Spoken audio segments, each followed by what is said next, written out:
It's been a long Thanksgiving break, but live daily news is back, folks, and we have a heck of a show. Stories including an adulterous murder, a Cowboys fan vandalizing a local nightclub, and a drunken rollover. Plus, the Christmas season kicks off at Old Fort Concho. All this plus more. I'm Matt Trammell, and this is Live.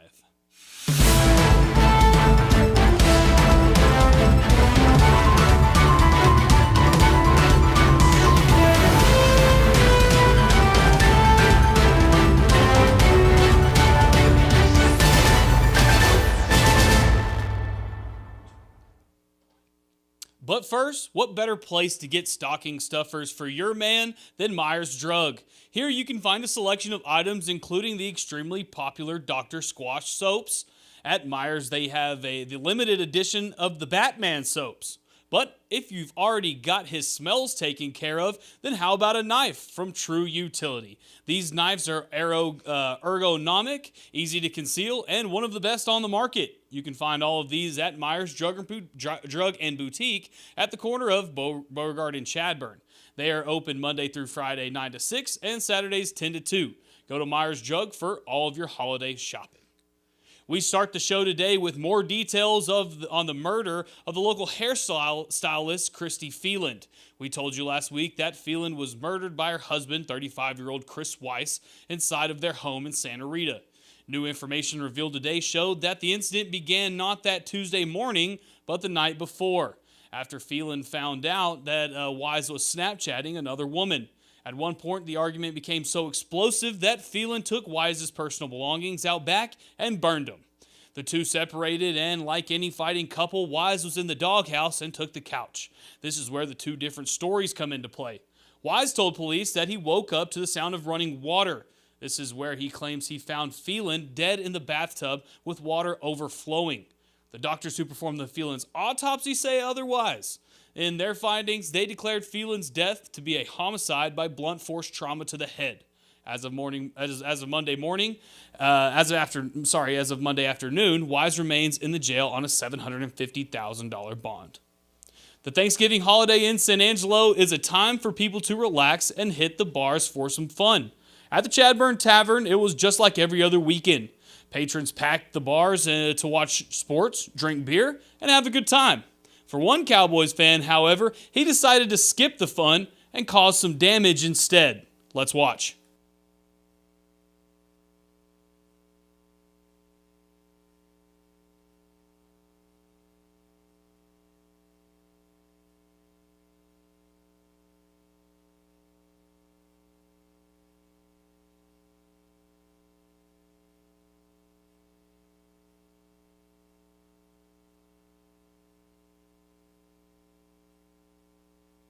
If you know who the man is, contact the San Angelo Police Department or the Chadburn Tavern. The San Angelo Police Department also had a busy Thanksgiving weekend. In the early morning hours of Sunday morning, San Angelo Police and Fire were called to the intersection of South Abe and West Concho Avenue for a report of a rollover crash. Once on scene, officers were able to extract the man from the crashed pickup truck. Here's what SAPD's Public Information Officer Richard Espinosa had to say to our reporter at the scene. Officers were dispatched to the intersection of Abe and Concho in reference to a single vehicle rollover accident with one occupant. Officers arrived on scene, were able to get the occupant out of the vehicle. He identified as a 34-year-old male subject who has minor injuries, has not been currently transported to the hospital or anything like that. He's on scene with officers still. They're currently conducting an investigation as to what all happened. So far what we've learned is that the vehicle was southbound on Abe Street, left the roadway, struck a tree, and in turn rolled over onto its side. At this point in time, they don't have any other additional information to release, as it's still an active investigation, and it's unknown if any charges or citations will be issued at this time. 34-year-old Jesse Galvan was arrested for driving while intoxicated. He was booked into the Tom Green County Detention Facility at 4:05 a.m. Sunday morning and was released at 8:28 the same day. And in national news, just because the Thanksgiving holiday was here, migrants crossing the Mexico border did not take a break. According to the CPB, CBP, over the last week, the Del Rio sector has had over 10,334 illegal crossings and 5,903 known illegal getaways. Of those arrested, 6 were sex offenders. And if you think, wow, 6,000 got away, the total getaways since October is over 34,000. Just to give you a comparison, the city of Del Rio itself is 34,584. Eye-opening, isn't it? Finally, weather in the Concho Valley will be very nice moving into the first week of December. Ending out the month of November, we will be having 2 days in the 70s with the sun shining, but by Wednesday, temperatures will be back in the 50s.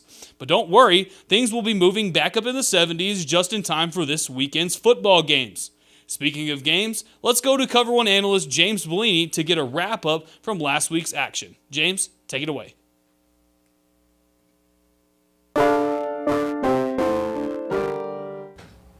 Thanks, Matt.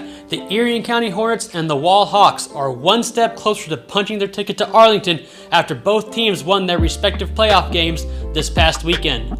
First things first, though, congratulations to the Sonora Broncos. They took on the Holly Bearcats here at San Angelo Stadium on Saturday. They ended up taking over the game and beating the Broncos 57-26. It was a great season for the Broncos. There's no shame in losing to Holly. They've been on a tear this season. So congrats to Coach Blake Weston and his staff, his team, and the community of Sonora. The Broncos played great all season, and hey, every team but one is going to be disappointed after the middle of December. Moving on to Wall, they ignored the weather and made the trip to Sweetwater on Friday anyway. Head coach Houston Guy said the team was looking forward to it, even though it was cold and raining for much of the game. Kind of works out in Wall's favor, though. They ran Idalou out of the stadium 30-0. Nathan Pepper and Matthew Steen had 3 touchdowns together, and quarterback Gunnar Dillard actually threw a touchdown to Ryan Allen. Defensively, Dylan Gidney had 10 tackles, Rylan White had 9, and Ethan Michael Awitz had 8. Speaking of those two, White had 2 sacks, and Michael Awitz had 1. Briggs Jones, Caleb Ballas, and Ryan Allen each had 1 interception, and Jones and Grayson Tanner had each had a caused fumble, and Brylan White shows up again with a fumble recovery. This week, they'll take on the Canadian Wildcats at Woodrow's Pirate Stadium. Another Concho Valley team that won, the Erie County Hornets. They beat the Jonesboro Eagles 44-43. After spotting the Eagles 9 points in a very nasty game where there were probably 20 flags accepted, Hornets pulled it out after a missed field goal by the Eagles at the end of the game. The Hornets' Bo Morrow had a few touchdowns, and Trevin Koffel, their quarterback, had a huge interception returned before the half. And don't forget, this is 6-man, so Erie County is 1 game away, and Abbott is the only team that stands in the way between them and the state. Abbott was in the same position last season where they ended up losing to May in Dublin. The Erie County Hornets play the Abbott Panthers this week in early at 6 p.m. San Angelo Live will look to get as much playoff coverage as possible, so tune in to Cover One on Friday for exclusive coaching interviews, score updates, highlights, and more at around 4, 8, and 10 o'clock, only on SanAngeloLive.com.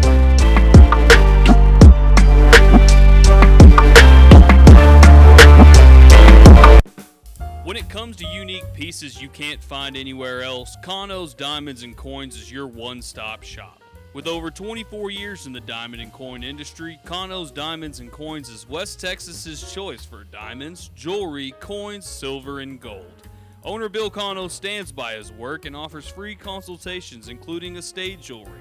Don't just trust anyone with your valuables. Come see the staff at Concho's at 1016 West Beauregard in San Angelo.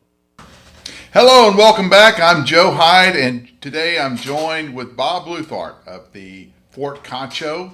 Fort Concho is, if you are new to San Angelo, is the historic buildings downtown, right there on Oak Street. Just south of downtown. Just south of downtown. Well, it's still part of downtown, kind of, sort of. We like to think so. Yeah. It's part of the deal. It's the package. Yes. We have a big downtown geographically. Yes, we do. Yes. Anyway, Bob, what's going on right now at Fort Concho is obviously you have some renovations going on. You're building some really cool new facilities. Mm-hmm. You say the barracks, but they're facilities. We hope they're facilities, and we hope they have facilities. And you're going to house the museum there.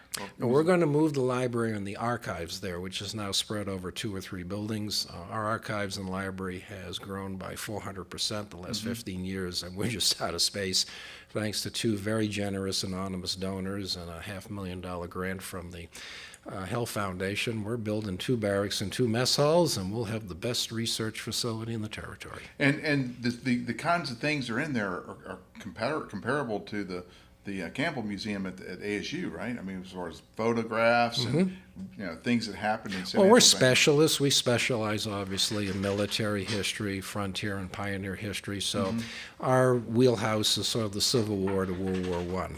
But we've gotten several special collections the last few years. We have about 15 to 17,000 books. We have hundreds of reels of microfilm.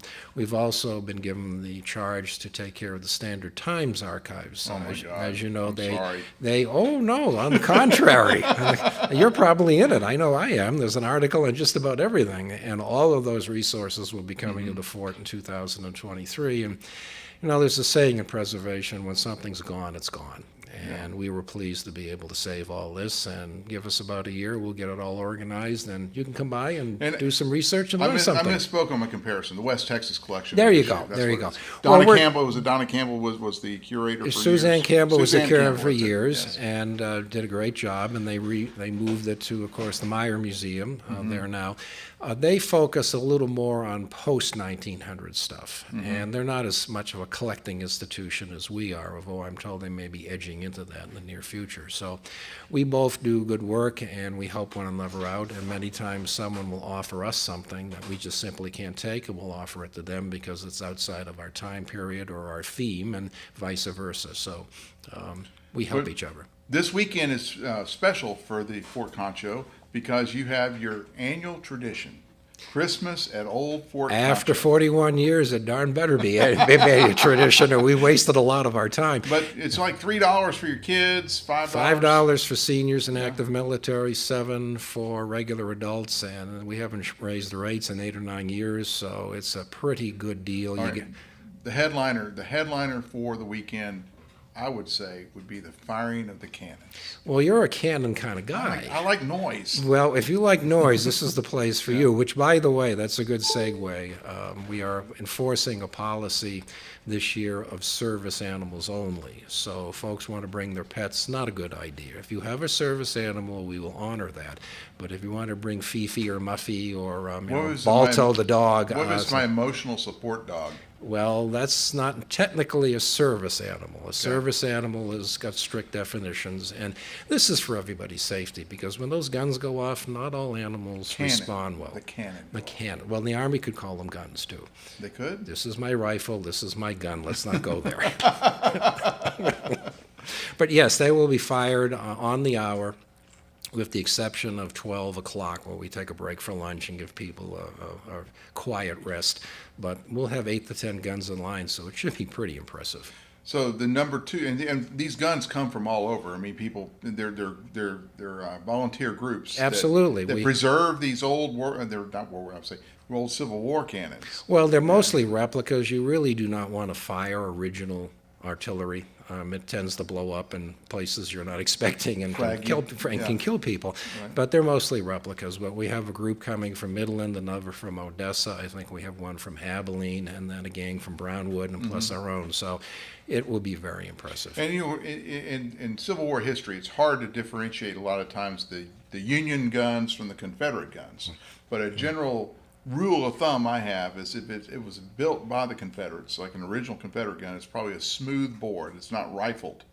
Where the Union started rifling their cannon. But the reason why it gets all confusing is because the Confederates also captured a lot of Union rifled cannons. And the equipment didn't always accommodate or transpose very well from unit to unit or from side to side. That's true. Of course, we won't be firing anything outside of the cannons except air, but that's another good segue into a lesson. Even though we're firing blanks, stay the heck away from the front of the gun line. We enforce a 300-foot rule because artillery can ruin your whole day if you're in the wrong place. They're going to fire these every hour on the hour? Every hour on the hour, daylight time, with the exception of 12 noon. We take a lunch break, and also gives folks who don't really like cannons, believe it or not, there are folks out there who don't like the noise, gives you about an hour and 45-minute break in the middle of the day. Okay, now I'm just going through what I would think would be my headline. Now, the second thing I want to participate in this weekend is going to be the pancake breakfast. Oh, yeah. And the pancake breakfast put on by the Lions Club. All the Lions Club come together on Right. Saturday morning, starting at 7:30, and they will have Santa there too, and you can get your pancakes and sausage and go up in Santa's lap. And I'm not sure what you want. New truck? Was that what you wanted this year? New plane. New plane. Okay, I'm sure Santa's got one in his red bag there sitting around. Entertainment ongoing.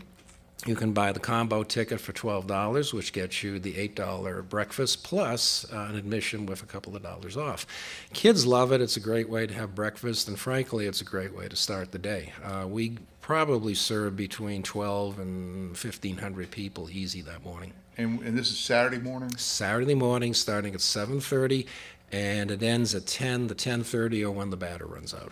Okay. Whichever comes first. So I go there and I get my combo ticket, and I finish eating breakfast at about 9 o'clock.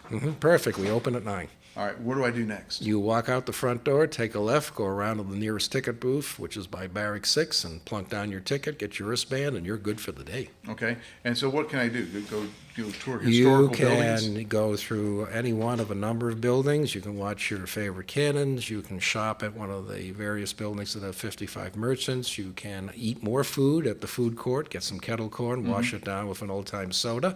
You can go to the Native American camps or the Scout camps or the Buffalo Soldier camp. You can go to the visitor center at Barracks 1 and buy some stuff out of our gift shop, see the new Buffalo Soldier exhibit, or go in Barracks 2 in the entertainment area. What's in the entertainment area? Ongoing entertainment. If it makes noise of a musical nature, it dances and clogs, it's there. Okay, all right. All local folks. All local folks. We do have a few period bands coming in, plus the Ice House Brass, and Angelo's own Ice House Brass Band will be playing throughout the weekend, and the Sweet Song String Band. We bring them down from the DFW area, and they're a great act, and they'll be all over the place for the weekend. And a free dance on Saturday Now, I night. was going to say, we did the headliner, Cannons, and then the number 2 act. Your headliner. Yeah, these are my headliners. That's your show. Number 2 act is the pancake breakfast. That's true. Number 3 would be the dance. Absolutely. So the And dance starts when? 7 o'clock, and the price is right. This It's is on free. Saturday night. Saturday night in the Stables Hall on Flipper Street. But you still have to have your wristband. No. This is It's our free? gift of the community. This is free Okay. to all. If you want to listen to period music or dance some of the dances from the late 1800s, or just relax and watch other people dance, you come on down. No admission. We'll have snacks for sale, and they'll go from 7 p.m. to about 9 p.m. on Saturday night. So early evening. Early evening. Then you can go to the bars. You can go to the bars. I'm going home You're going home after because I got to long- be up at 6 the next the morning. next morning. What else? Where does this money go to that you raise every year for the Christmas at Old Fort Concho? Well, first we have to pay the bills, and once we pay all the bills, what's left over stays in our operating fund. And then at the end of the year, if all things are good, we spend X amount of money, we make X amount of money, and everything zeroes out, and we live another year. Many of the programs we do throughout the year are free, or we don't nearly charge what they're worth simply because we know there are other Like ways. you have a speaker series. Speaker series, Memorial Day ceremonies, summertime activities, archaeology fair, Buffalo Soldier Day, on and on and on. Every month we've got something. And the city is generous, but it can only spend about 40% of our budget. That is, provide 40% of our budget. So the other 60% comes from any honest-to-goodness source we can do, and this is one of them. What is it? You always hear this every once in a while about the movement to take Fort Concho to become a national park. Mm-hmm. Have you heard? I mean, you know this whole story. What are the pros and cons, and why haven't we done it? Well, it dates back almost 55 years, maybe more. And frankly, it originally came up in an era when the fort was not performing well. Buildings were not being restored, programs were not operating at a level folks wanted, and the city, I think, had a crisis of faith, and maybe there was just a lack of a good plan. Things have gotten better since then. And the other reason is, frankly, the National Park Service wouldn't want us. And it's not that we're not good. We are a National Historic Landmark. But when you think about the forts that the National Park Service runs, Fort Davis, for example, our sister fort to the west, they have beautiful scenery, mountains, long vistas. We're in the middle of the city. Can't help it. but we're glad for it. Right. So we But don't fit the image. We Yeah. simply don't fit the image. And in fact, in the 1960s and again in the 1970s, when the city was wondering what to do with the thing, they offered it to the Park Service, and the Park Service said no. The city also offered it to the state Historic Association, Parks and Wildlife, and they said no. We're looking for forts that have more bucolic, more vistas, more mountains and scenery. And in a way, that was probably best because the fort has achieved in the last 20 years and looks as good as it ever has, and frankly is in very good shape. All right, so time for the history lesson. Time for the history lesson. Bob's history lesson. I'm going to pull one out. Okay. And you tell me if I know. Is this everything like the name that tune on Johnny Carson? Yes. Okay. All right. So walking through the Fairmount Cemetery one day, I noticed that there's this one grave that has the guy who's dead in the grave. He's got a statue. Right. He's got a top hat on. He's carrying a briefcase. I went over to look. His name is McCloskey. Oh, the saloon keeper. Yes. And so I went and researched a lot about who McCloskey was. And apparently he started a saloon in downtown San Angelo in the 1890s called the Arclight. Yes. And so this is right up your wheelhouse, I'm sure, because the history at the fort is all pre-1900s, pre-1900, the year 1900. The interesting thing about this saloon was named the Arclight because the street lamps were called arc lights. So That is true. They had arcing light or arcing electricity between. And they weren't always either accurate or safe, and when they sparked, I mean, sometimes they caused fires, which could be a whole other issue. Well, we have pole fires all the time today with LED lights. So Yeah, but our fire department today is a little better than what they had back in the 1800s, if they had anything at all. But the interesting thing about him, he ran that saloon. It's right there in the corner. It's in the Heritage House. Right there at the corner of Chadbourne and Concho. And if you're familiar with it, it's a 2-story building. Right. And anyway, he ran that saloon, and it was kind of like he was the center of attention, it seemed like, when you read about him. Like he would loan people money and stuff like that. People would come. Saloon keepers in those days were political forces. Again, before 1920, most voting was male only. And it wasn't that hard to become a community figure if you ran a saloon. Most cities had certain ethnic populations that would adopt saloons, and most saloon keepers became political bosses in their own way. Also, they were hugely prosperous enterprises. So during the holidays of Thanksgiving and Christmas, they would give away, hods of coal or turkeys or food baskets. It wasn't that hard to become a community figure, and McCloskey was. And if you look at his statue at Fairmount, it is huge. Yeah. And it stands out. I mean, there's nothing like it in there. No, there's not. Pretty good for a Canadian guy. As I recall, he was born in Canada. He came here from Dallas, and a lot of people came in the 1890s. Early 1890s came from the bigger cities in Texas, most likely Dallas. San Angelo was the city of opportunity. If you look at the Chamber of Commerce style publications and broadsides, as they called them, and of course the newspaper was a big deal in those days. They were constantly promoting San Angelo as the next Dallas or the next San Antonio or next Chicago. I mean, it was going to be the big city on the prairie. And we had the rail coming here. They were coming with the railroad. Once the railroad came in 1888, this town took off. And it was always promoted as the next great city of West Texas. It did become great, but just never achieved the size of a Dallas or a Fort Worth, and that's just because of where we were. It didn't have the same industrial or commercial base as the bigger cities. Which is interesting because Abilene could take off a little bit more, not a whole lot more, but a little bit more than we did. I guess probably Interstate 20 had a lot to do with that. And San Angelo and Abilene were virtually neck and neck throughout the 19-teens, 20s, and 30s. And two things hammered San Angelo and pushed Abilene ahead. One was the drought.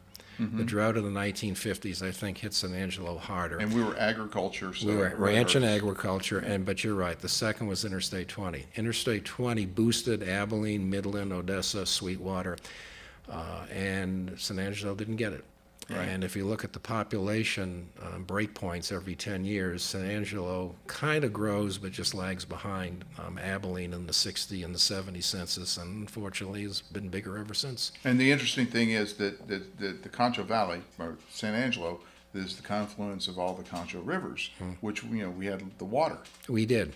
so it's interesting that Abilene and all these other places were able to leapfrog us over the last 100 years. Well, Dias, too, was a factor. Not the Goodfellow wasn't, but I think Dias, pound for pound, put more people in the chairs, as they said, than San Angelo. But continuous flying right. operation. San Angelo, at Goodfellow, I think their last pilot training was 1957 or 58. But that turned around a generation later because during the BRAC, the Base Realignment and Closure Committee, places like Dias were suspect and possibly could be excess, but San Angelo at Goodfellow had classroom intelligence and specialized training, which never goes out of style. And of course, we picked up the fire training from Illinois 20 years ago, and that helped too. Yeah.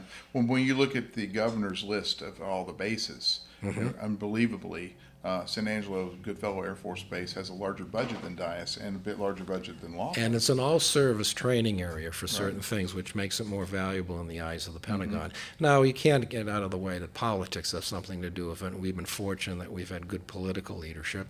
And you just also need a good community. Folks here will remember when they had that special hearing 30 years ago.